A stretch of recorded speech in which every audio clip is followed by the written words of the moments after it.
Hello guys, welcome to our Pariksha Bindu channel. I hope आप सब अच्छे होंगे। तो जो आज की क्लास है ये करंट अफेयर्स से रिलेटेड क्लास है। इसमें हम नवंबर महीने के करंट अफेयर्स से क्वेश्चंस करेंगे। तो शुरू करते हैं क्लास को। फर्स्ट क्वेश्चन है, यूनेस्को द्वारा साहित्य शहर और संगीत शहर के रूप में किन दो शहरों को घोषित किया गया? तो साहित्य का शहर ये घोषित किया गया केरल का कोझिकोड, और हम्पी का शहर है ग्वालियर, इसको संगीत शहर के रूप में जो है वो घोषित किया गया किसके द्वारा? यूनेस्को के द्वारा। 31 अक्टूबर को एक दिवस मनाया जाता है, world city day. World city day के रूप में मनाया जाता है 31 अक्टूबर को। तो उसी दिन पूरे वर्ल्ड के अंदर 50 रचनात्मक शहरों की सूची को जारी किया गया, जिसमें से 2 रचनात्मक शहर अपने भारत के चुने गए। एक तो चुना गया कोझिकोड, जिसको साहित्य शहर घोषित किया गया, और एक चुना गया ग्वालियर, जिसको संगीत शहर के रूप में जो है वो घोषित किया गया। बात करें क्या भारत का इससे पहले कोई संगीत शहर घोषित हो चुका है? तो हाँ, वाराणसी जो है इसको यूनेस्को के द्वारा 2015 में संगीत शहर के रूप में जो है वो घोषित किया जा चुका था। यूनेस्को के बारे में यहाँ पर बात हुई है, तो यूनेस्को इसकी स्थापना कब होती है? 1945 में इसकी स्थापना की जाती है, और इसका जो मुख्यालय है वो फ्रांस देश की राजधानी क्या पेरिस में जो है इसका मुख्यालय है। बात करें यूनेस्को के प्रेजेंट टाइम में जो अध्यक्ष हैं वो हैं आंद्रे ओजोले। आंद्रे ओजोले ये प्रेजेंट टाइम में क्या है भाई? यूनेस्को के अध्यक्ष हैं। यहाँ पर यूनेस्को की बात हुई है तो भारत की कुल कितनी साइट्स जो हैं, कितनी धरोहर ये यूनेस्को के अंदर शामिल हो चुकी है? मूर्त धरोहर के बारे में बात कर रही हूँ मैं यहाँ पर। तो भारत की अब तक 42 मूर्त धरोहर जो है ये यूनेस्को के अंदर शामिल हो चुकी हैं, और 42वीं मूर्त धरोहर कौन सी है? होयसला के मंदिर, जो कहाँ पर है? कर्नाटक राज्य में। और 41वां शांति निकेतन जो पश्चिमी बंगाल में है, और 40वां धरोहर जो यूनेस्को में शामिल है वो कौन सा है? धोलावीरा। और धोलावीरा ये हड़प्पा स्थल है, किस राज्य का है भई ये? गुजरात राज्य का है। साल 2023 के ब्रिटिश एकेडमी बुक प्राइज से किसे सम्मानित किया गया? तो ये किया गया है नंदिनी दास को ब्रिटिश एकेडमी बुक प्राइज से सम्मानित किया गया। और कौन सी बुक के लिए इनको इस पुरस्कार से सम्मानित किया गया है? Courting India, England, Mughal India and the origins of empire. यानी कि यहाँ पर एक ऐसी स्टोरी को लिखा गया है जिस समय पर भारत के अंदर मुगल का साम्राज्य था, और उस समय पर भारत में ब्रिटिश आए थे। तो उस समय की जो है इन्होंने कहानी को इसके अंदर वर्णित किया है। तो इसी के लिए इनको ब्रिटिश एकेडमी बुक प्राइज मिला है। किसको भाई? नंदिनी दास। जो नंदिनी दास हैं ये प्रेजेंट टाइम में ब्रिटेन के अंदर ऑक्सफोर्ड यूनिवर्सिटी के अंदर ये प्रोफेसर के तौर पर जो है काम कर रही हैं। कौन भाई? नंदिनी दास। यहाँ पर बात हुई है प्राइज से संबंधित, तो एक बार प्राइज आपको ध्यान हो, अभी एक पुरस्कार दिया गया था रोहिणी नैयर पुरस्कार। रोहिणी नैयर पुरस्कार 2023 ये किसको दिया गया था? काफ़ी इंपॉर्टेंट है ये। दीनानाथ राजपूत को भाई, दीनानाथ राजपूत को रोहिणी नैयर पुरस्कार 2023 से जो है वो सम्मानित किया गया था। और एक आपको ध्यान रखना है रमन मैग्सेसे पुरस्कार, हालांकि ये 4 को दिया गया है लेकिन एक भारतीय भी है इसके अंदर। तो रमन मैग्सेसे पुरस्कार 2023 ये किस भारतीय को दिया गया था? तो डॉक्टर रवि कैनन को दिया गया था भाई। किसको दिया गया था? डॉक्टर रवि कैनन को जो इस पुरस्कार से सम्मानित किया गया था।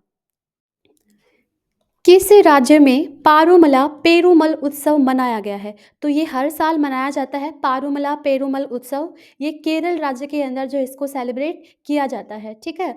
और किसकी पुण्यतिथि पर जो है इसको सेलिब्रेट किया जाता है? तो एक महान संत रहे हैं जिनका नाम है ग्रीव वर्गीस मार ग्रेगोरियन। तो इन्हीं की याद में जो है ये मनाया जाता है क्या भी? पारुमला पेरुमल फेस्टिवल। केरल राज्य के अंदर कौन कौन से फेस्टिवल जो हैं और सेलिब्रेट किए जाते हैं, जो एग्जाम में काफ़ी बार पूछे जाते हैं? तो एक है त्रिशूरपुरम फेस्टिवल। त्रिशूरपुरम फेस्टिवल मनाया जाता है यहाँ पर। ओणम फेस्टिवल भी यहाँ पर मनाया जाता है। एक फेस्टिवल है विशु फेस्टिवल, ये भी केरल राज्य का ही है। एक है तिरुवथिरा फेस्टिवल, तिरुवथिरा फेस्टिवल मनाया जाता है। मकर विलक्कू त्योहार, ये भी किस राज्य का है? तो मकर विलक्कू त्योहार भी है अपना केरल राज्य का ही। और एक फेस्टिवल है थेयम फेस्टिवल। थेयम फेस्टिवल ये भी कहाँ पर सेलिब्रेट किया जाता है? केरल में। और एक मनाया जाता है अट्टुकल पोंगल। अट्टुकल पोंगल फेस्टिवल ये भी मनाया जाता है केरल में। तो यहाँ पर हमने केरल के त्योहारों के बारे में बात की है, त्रिशूरपुरम, ओणम, विशु, तिरुथिविरा, मकर विलक्कम, थेयम महोत्सव, अट्टुकल पोंगल, ये सारे फेस्टिवल जो है वो केरल राज्य के अंदर जो है वो सेलिब्रेट किए जाते हैं। केरल, इसकी वर्तमान में राजधानी क्या है भई? तिरुवनंतपुरम इसकी राजधानी है और सीएम कौन है यहाँ पर? पिनराई विजयन। पिनराई विजयन ये प्रेज़ेंट टाइम में केरल राज्य के क्या हैं भई? मुख्यमंत्री हैं और गवर्नर कौन है? आरिफ मोहम्मद खान, ये प्रेज़ेंट टाइम में केरल राज्य के क्या हैं भई? राज्यपाल हैं। भारत के मुख्य सूचना आयुक्त के रूप में किसे नियुक्त किया गया है? तो ये किया गया है हीरालाल सामरिया। जो हीरालाल सामरिया हैं, ये भारत के मुख्य सूचना आयुक्त जो हैं वो बने हैं और कहाँ से बिलॉन्ग करते हैं? राजस्थान के भरतपुर ज़िले के हैं भई ये। राजस्थान के भरतपुर ज़िले के हैं, 1985 बैच के ये व्यक्ति हैं, आईएएस हैं ये, राजस्थान भरतपुर से इनका संबंध है। हीरालाल सामरिया हैं, ये देश के पहले दलित मुख्य सूचना आयुक्त हैं भई। दलित मुख्य सूचना आयुक्त कौन है? हीरालाल सामरिया, जिनका संबंध है राजस्थान भरतपुर से जो इनका संबंध है। और मुख्य सूचना आयुक्त के जो पद पर इनको शपथ दिलाई, वो किसके द्वारा दिलाई गई है? भारत की राष्ट्रपति द्रौपदी मुर्मू के द्वारा इनको जो है वो शपथ दिलाई गई है। और बात करें केंद्रीय सूचना आयोग, इसकी स्थापना कब होती है? 2005 में केंद्रीय सूचना आयोग की जो है वो स्थापना की जाती है। और आपसे पूछें, जो केंद्रीय सूचना आयोग है, क्या ये एक संवैधानिक निकाय है? तो ये एक संवैधानिक निकाय नहीं है, क्योंकि इसका वर्णन संविधान में कहीं पर भी नहीं है। तो इसका मतलब ये क्या है? एक असंवैधानिक निकाय है। कौन से मंत्रालय के अंतर्गत आता है मुख्य सूचना आयुक्त, यानी कि जो अपना सूचना आयोग है, कौन से मंत्रालय के तहत आता है? तो ये आता है कार्मिक मंत्रालय के तहत। कार्मिक मंत्रालय के तहत आता है क्या भई? सूचना आयोग, जिसके वर्तमान में अभी मुख्य सूचना आयुक्त बने हैं हीरालाल सामरिया। अच्छा, आपसे पूछें कि वर्तमान में भारत के मुख्य चुनाव आयुक्त कौन हैं? तो वो कौन है भई? तो वो है राजीव कुमार। और राजीव कुमार ये कौन-सेवें नंबर के मुख्य चुनाव आयुक्त हैं? 25वें नंबर के जो हैं क्या हैं भई? मुख्य चुनाव आयुक्त हैं। अभी कुछ टाइम पहले ही नेशनल ग्रीन ट्रिब्यूनल के महानिदेशक बने थे कौन? प्रकाश श्रीवास्तव भी। तो जो प्रकाश श्रीवास्तव हैं, ये कुछ टाइम पहले ही नेशनल ग्रीन ट्रिब्यूनल के अध्यक्ष बने थे। और यहाँ पर दे रखा है परवीन मधुकर। तो परवीन मधुकर पवार ये अभी सीबीआई के संयुक्त निदेशक बने थे भई। सीबीआई के संयुक्त निदेशक किसको बनाया गया था? तो वो बनाया गया है परवीन मधुकर को जो है वो बनाया गया है। अच्छा, अभी बीआरओ के भी नए महानिदेशक बने थे। बॉर्डर रोड ऑर्गेनाइजेशन के 28वें नंबर के महानिदेशक कौन बने थे? रघु श्रीनिवासन। रघु श्रीनिवासन ये बीआरओ के प्रेज़ेंट टाइम में क्या है भई? महानिदेशक हैं। नेक्स्ट क्वेश्चन है, गंगा उत्सव के 7वें संस्करण का आयोजन कहाँ पर किया गया? तो ये किया गया है नई दिल्ली के अंदर। नई दिल्ली में गंगा उत्सव के 7वें संस्करण का आयोजन किया गया। कौन से मिशन के तहत? तो जो राष्ट्रीय स्वच्छ गंगा मिशन है, उसके तहत गंगा उत्सव के 7वें संस्करण का आयोजन किया गया। कहाँ पर? नई दिल्ली के अंदर। और जो राष्ट्रीय स्वच्छ गंगा मिशन है, इसके प्रेजेंट टाइम में महानिदेशक कौन है? जी अशोक कुमार। जी अशोक कुमार, ये इनके द्वारा जो है इसका उद्घाटन किया गया अभी, ठीक है? तो जी अशोक कुमार ये प्रेजेंट टाइम में राष्ट्रीय स्वच्छ गंगा मिशन के क्या हैं भई? ये महानिदेशक हैं। कौन सा देश अंतर्राष्ट्रीय सौर गठबंधन का नया सदस्य बन गया? तो ये बना है चिली देश भई। चिली देश ये अंतर्राष्ट्रीय सौर गठबंधन का क्या बना है भई? ये नया मेंबर बना है, 95वां मेंबर बना है भई ये, ठीक है? 95वां सदस्य बना है इंटरनेशनल सोलर अलायंस का। बात यहाँ पर हुई है इंटरनेशनल सोलर अलायंस की, तो इसका जो मुख्यालय है वो कहाँ पर है? भारत में। और भारत में भी कहाँ पर है? गुरुग्राम के अंदर इसका मुख्यालय है। इसकी स्थापना कब होती है? 2015 में इसकी स्थापना होती है।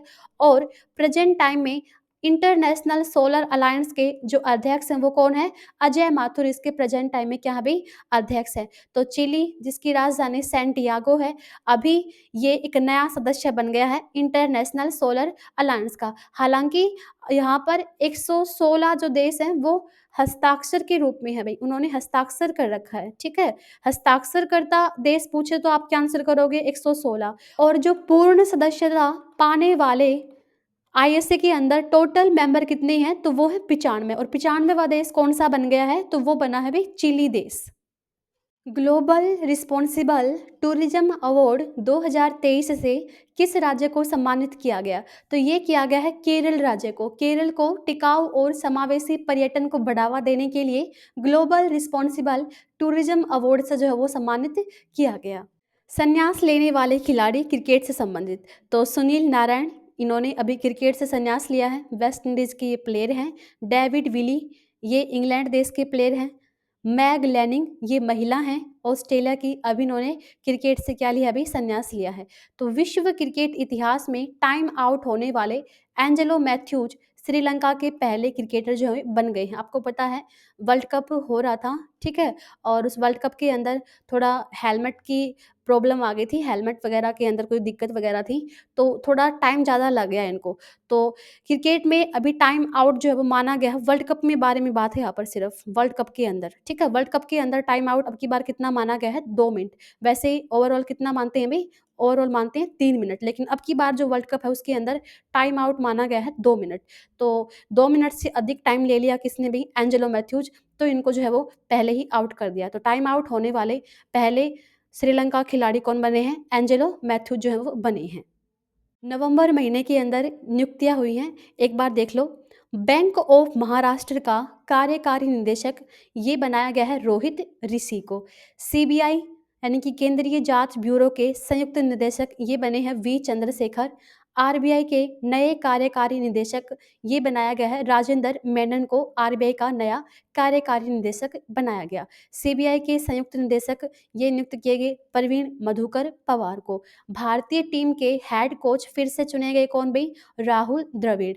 पटना उच्च न्यायालय के न्यायाधीश ये हैं कौन, न्यायमूर्ति विवेक चौधरी। अच्छा, यहाँ पर भारतीय टीम के हेड कोच फिर से चुने गए हैं कौन भाई, राहुल द्रविड़। आपसे पूछे महिला क्रिकेट टीम का कोच कौन है, महिला क्रिकेट टीम का जो कोच है वो अभी किसको चुना गया, तो वो ध्यान रख लेना, वो चुना गया था भाई अमोल मजूमदार को। अमोल मजूमदार ये भारतीय महिला क्रिकेट टीम के क्या हैं, तो अमोल मजूमदार ये भारतीय महिला क्रिकेट टीम के कोच चुने गए हैं।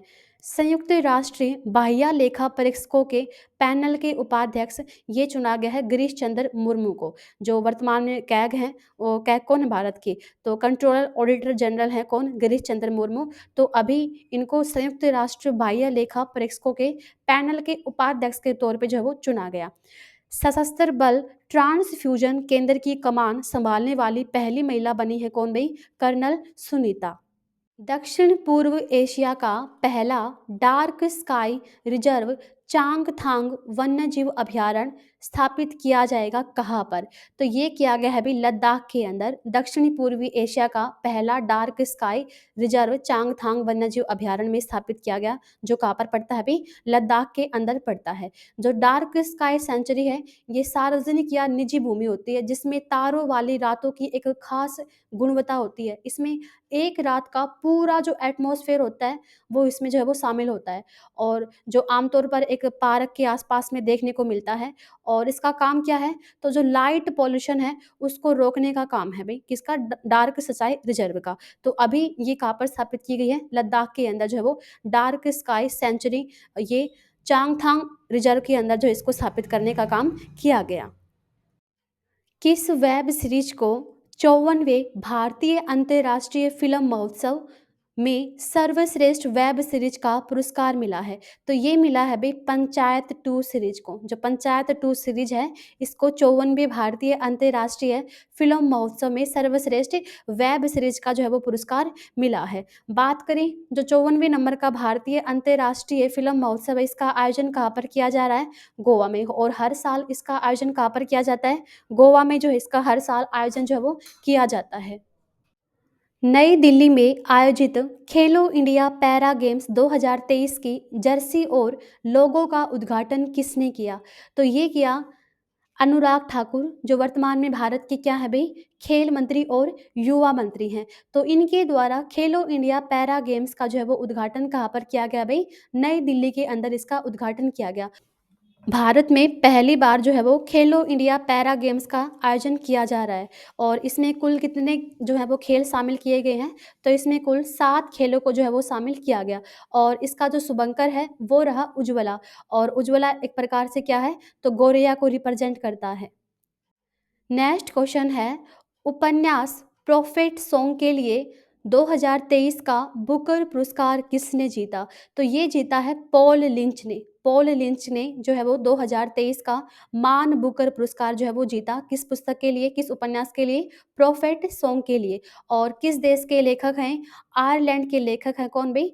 Paul lynch. यहाँ पर बात हुई है बुकर पुरस्कार की, तो इसकी शुरुआत कब होती है? 1969 में इसकी शुरुआत होती है। और किस देश के द्वारा जो इसको दिया जाता है? तो इंग्लैंड देश के द्वारा जो इसको दिया जाता है। किस देश का अंकोर वाट मंदिर इटली के पोम्पेई को पछाड़कर दुनिया का 8वां अजूबा बन गया है? तो ये बना है कंबोडिया का अंकोर वाट मंदिर। तो अब तक हम पढ़ते थे कि दुनिया के अंदर कितने अजूबे हैं? 7 अजूबे। तो अभी कितने अजूबे हो गए हैं? 8 अजूबे हो गए हैं। और 8वां अजूबा कौन सा बना है? अंकोर वाट का मंदिर। ये दुनिया का 8वां अजूबा बना है। अच्छा, जो अंकोर वाट का मंदिर है ये क्या है? दुनिया का सबसे बड़ा मंदिर है। और ये किस भगवान को समर्पित था? मूल रूप से, मूल रूप से जो कंबोडिया के अंदर अंकोर वाट मंदिर है, ये मूल रूप से विष्णु भगवान को जो है समर्पित था। और प्रेजेंट टाइम में ये हिंदू और बौद्ध धर्म को रिप्रेजेंट करता है मंदिर। कौन सा भाई? अंकोर वाट का मंदिर। इसका जो निर्माण है वो करवाया गया था सूर्यवर्मन द्वितीय के द्वारा। सूर्यवर्मन द्वितीय के द्वारा जो है वो अंकोर वाट मंदिर का जो है वो निर्माण करवाया गया था। तो अभी इसको दुनिया का 8वां अजूबा जो है वो बना दिया गया। तो दुनिया के 8 अजूबे, पहला था कोलोशियम जो रोम इटली में है। दूसरा है माचू पिच्चू जो पेरू के अंदर है। पेट्रा पेट्रा ये जॉर्डन का है। और ताजमहल ये भारत का है। और पांचवा है क्राइस्ट डी रिडा रिडीमर, ये ब्राज़ील देश का है। चीन की दीवार ये भी अजूबे के अंदर शामिल है, ये चीन में है। चिचेन इट्जा ये मेक्सिको का है 7वें नंबर का। और 8वें नंबर का बना है अभी कौन सा? अंकोर वाट का मंदिर, जो कहाँ पर पड़ता है? कंबोडिया के अंदर ये पड़ता है। सुप्रीम कोर्ट परिसर में स्थापित डॉक्टर भीमराव अंबेडकर की कितने फीट ऊंची मूर्ति लगी है? तो ये लगी है भाई 7 फीट ऊंची मूर्ति लगी है। और इस मूर्ति का जो उद्घाटन है, अनावरण है, वो किसके द्वारा किया गया? भारत की राष्ट्रपति द्रौपदी मुर्मू के द्वारा इस मूर्ति का उद्घाटन जो है वो किया गया। आपको पता है 26 नवंबर को हम एक दिवस मनाते हैं। एक तो मनाते हैं संविधान दिवस भाई। संविधान दिवस कब मनाया जाता है? तो ये मनाया जाता है 26 नवंबर को। और एक दिवस है कानून दिवस भाई, कानून दिवस। तो आपको पता है कि संविधान को बनाने का जो श्रेय है वो किसको दिया जाता है? डॉक्टर भीमराव अंबेडकर को। और भारत के प्रथम कानून मंत्री भी कौन थे? डॉक्टर भीमराव अंबेडकर। इसीलिए इनकी 7 फीट ऊंची प्रतिमा को स्थापित किया गया है कहाँ पर? सुप्रीम कोर्ट परिसर में।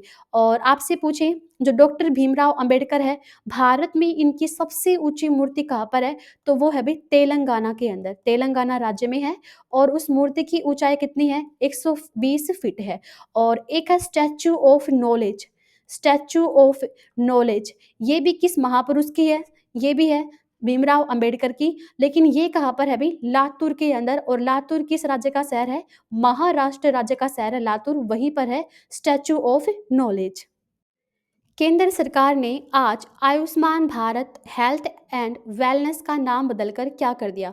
तो केंद्र सरकार ने Ayushman Bharat health and wellness का नाम बदलकर आयुष्मान आरोग्य मंदिर जो है इसका नाम कर दिया। और आयुष्मान योजना ये भारत में कब शुरू होती है? तो ये होती है भाई 23 सितंबर 2018 को आयुष्मान योजना जो है भारत में शुरू की जाती है। तो अभी Ayushman Bharat health and wellness का नाम बदलकर आयुष्मान आरोग्य मंदिर जो है वो कर दिया गया। हाल ही में न्यूजीलैंड के प्रधानमंत्री के रूप में किसने शपथ ली है? तो क्रिस्टोफर लक्सन भाई, क्रिस्टोफर लक्सन ये क्या बने हैं? तो न्यूजीलैंड के ये प्रधानमंत्री बने हैं।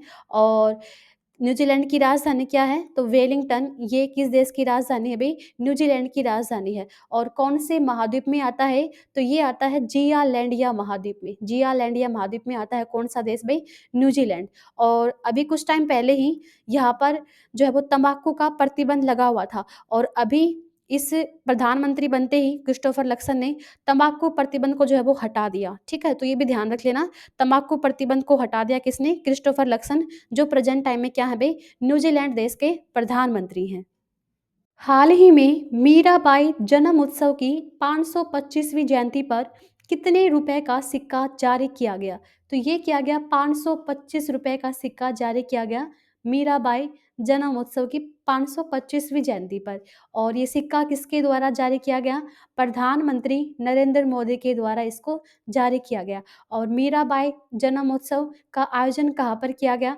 मथुरा के अंदर जो इसका आयोजन किया गया। मीराबाई जो कृष्ण की भगत थी, इनके गुरु का नाम क्या है अभी? रैदास। संत रैदास ये किसके गुरु थे? मीराबाई के ये गुरु थे। किस राज्य के आंगनवाड़ी केंद्रों पर बच्चों के लिए हॉट कुक्ड मील योजना को शुरू किया है? तो ये किया है उत्तर प्रदेश राज्य के द्वारा। उत्तर प्रदेश के वर्तमान में जो सीएम है कौन भाई? योगी आदित्यनाथ। तो अभी इनके द्वारा एक योजना को शुरू किया है जिसका नाम क्या है?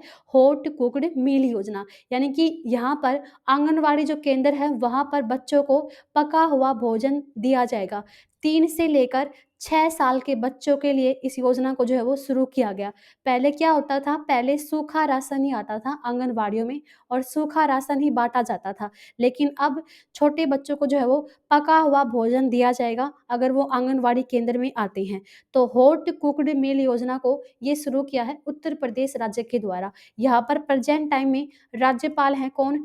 आनंदीबेन पटेल भाई। आनंदीबेन पटेल ये किस राज्य की राज्यपाल हैं? उत्तर प्रदेश की राज्यपाल हैं।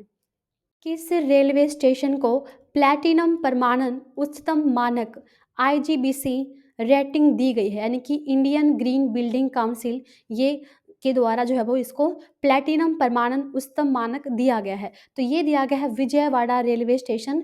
और विजयवाड़ा रेलवे स्टेशन भारत के किस राज्य में है भाई?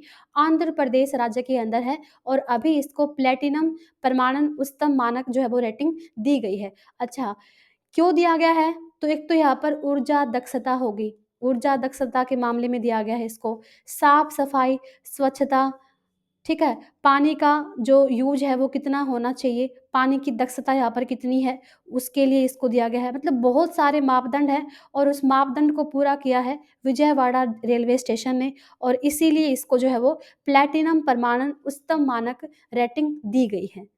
किस राज्य में जल संरक्षण जागरूकता के लिए वोटर स्मार्ट किड अभियान शुरू किया है? तो ये किया है अभी मेघालय राज्य में। मेघालय राज्य के अंदर जल संरक्षण जागरूकता के लिए जो है वो वोटर स्मार्ट किड अभियान को जो है वो क्या किया गया है अभी? शुरू किया गया है। बात यहाँ पर हुई है वोटर स्मार्ट किड अभियान।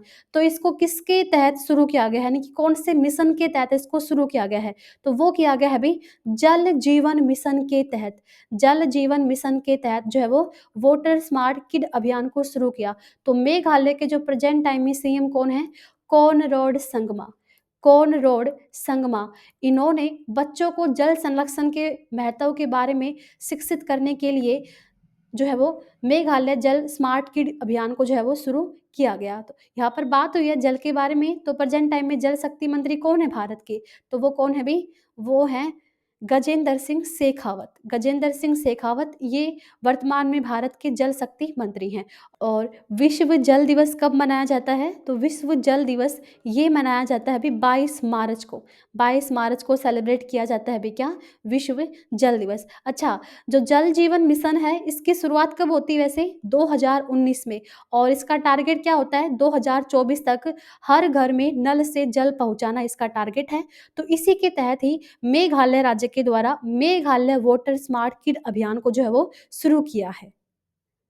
आईसीएआर आईसीएआर ने अधिक उपज देने वाली काली मिर्च की किस्म को विकसित किया है। तो उस किस्म का जो नाम है वो क्या दिया गया है? तो वो नाम दिया गया है अभी चंद्रा। तो चंद्रा ये किसकी किस्म है जिसको आईसीएआर के द्वारा विकसित किया गया? तो काली मिर्च की जो है क्या अभी किस्म है। अच्छा, आईसीएआर के बारे में यहाँ पर बात हुई है। तो ICAR Indian council agriculture research इसकी स्थापना होती है 1929 में।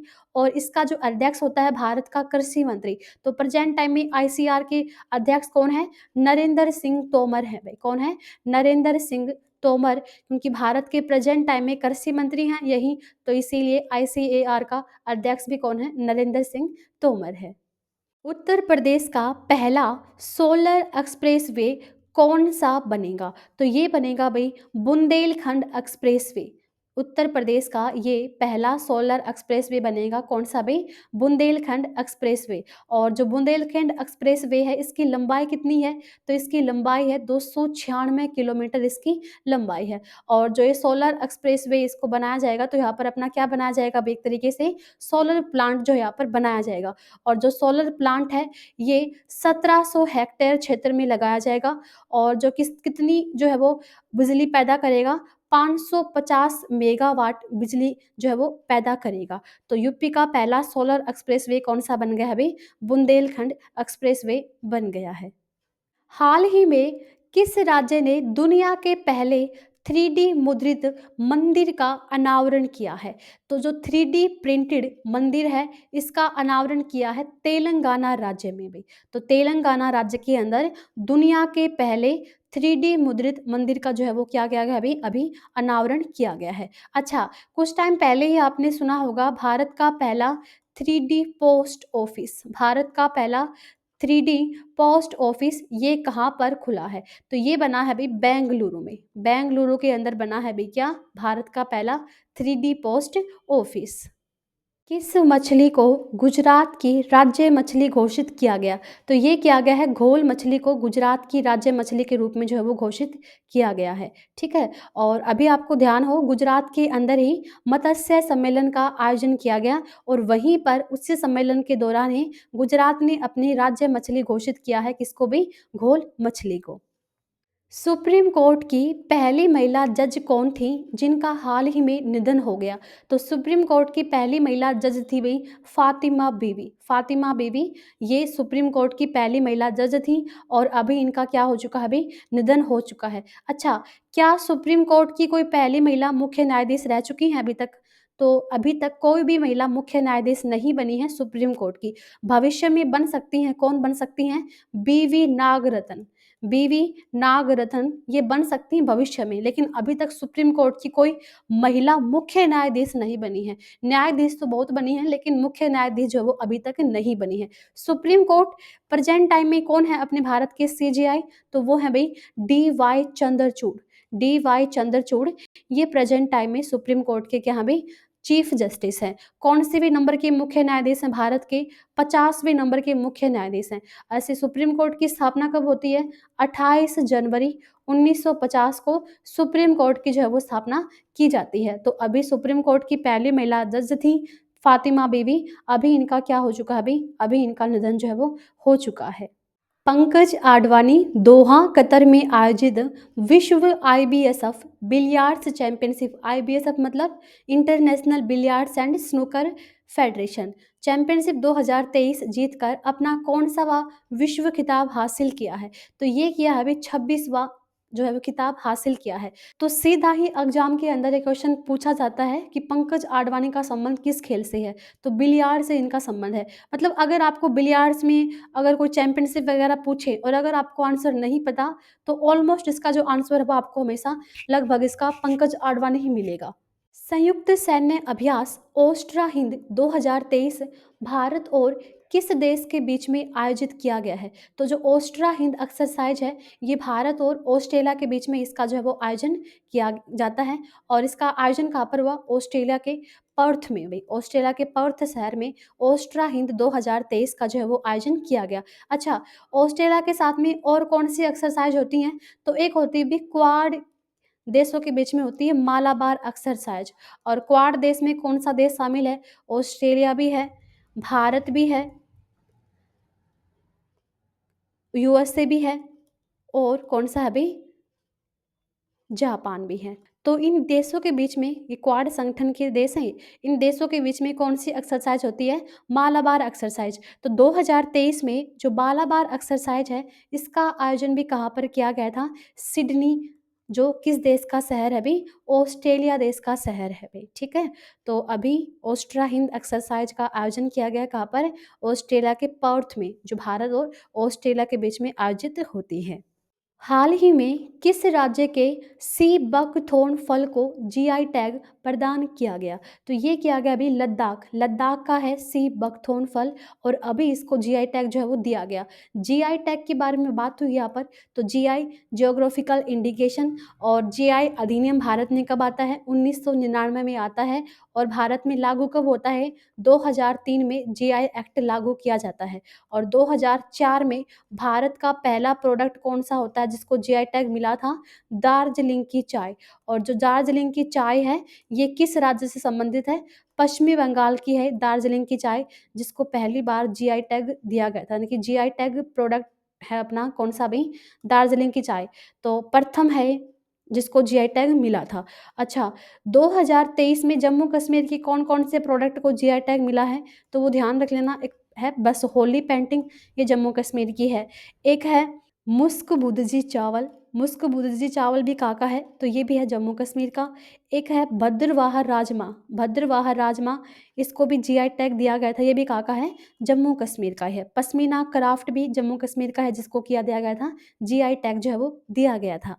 छिपी हुई विकलांगता वाले लोगों को सुविधा के लिए सनफ्लावर पहल किसके द्वारा शुरू की गई है? तो कहाँ पर ये शुरू की गई है भाई? दिल्ली एयरपोर्ट ने, दिल्ली एयरपोर्ट के द्वारा जो है वो सनफ्लावर प्रोग्राम शुरू किया गया है, जो डिसेबल्ड व्यक्ति हैं, जो छिपी हुई विकलांगता के लिए जो इसको शुरू किया गया है। यानी कि इसमें सनफ्लावर मतलब इसके तहत रिबन वगैरह दे देंगे और वो अपने हाथ पर जो है उसको बांध लेंगे।